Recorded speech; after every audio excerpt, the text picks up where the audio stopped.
Afterword.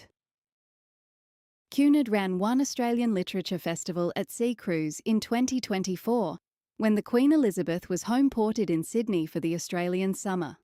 Although this was an immense success, Cunard made the decision not to base a ship out of Sydney for subsequent summers, and no further event cruises were planned. We in Australia will see the Queen's visit during world cruises and the like, but for the moment it seems that these popular literature-themed cruises will only be available on transatlantic crossings. I was aboard for the 2024 event from Sydney to Hobart return and enjoyed it immensely. Having authors such as Alexander McCall Smith and Fiona McIntosh discuss their craft at length, run workshops, participate in panel discussions, sign books, and interact with their readers was a special magic on the beautiful Art Deco-themed Queen Elizabeth.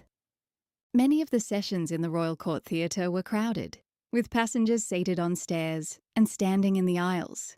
If you wanted to hear a popular author talk, you brought a book and got a seat an hour before the thing began. The library aboard is even more spectacular than it appears in these pages. Perhaps a bit less leather-bound and clubby than I have described, but easily the best shipboard library I have met in my many years of travel. I have taken some liberties with the ship layout and festival timetable for my fictional 2025 cruise. Although other ships in the Cunard fleet have a chart room, you may search Queen Elizabeth top to bottom, stem to stern, and not find this convenient room where Carrie and Crispin exchange so many smouldering looks. Crispin is a complete work of fiction, based more on Hugh Grant than any actual author. In this book, I have presented the very real Alexander McCall Smith in a fictional manner. So far as I know, he tells no wombat stories, though I make no doubt that if he chose to do so, they would be delightful, funny, and inspirational. Maeve Penhaligon is an amalgam of several writers and my own imagination.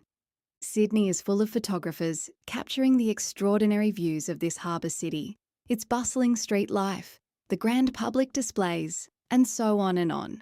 When in Sydney, I like to stand at a precise point at the harbourside railing at Dawes Point at dawn to watch the cruise ships come in. If the sun and sky cooperate, magic happens. Coffee can be a little hard to come by at that hour. Bring your own. Brittany Pepper,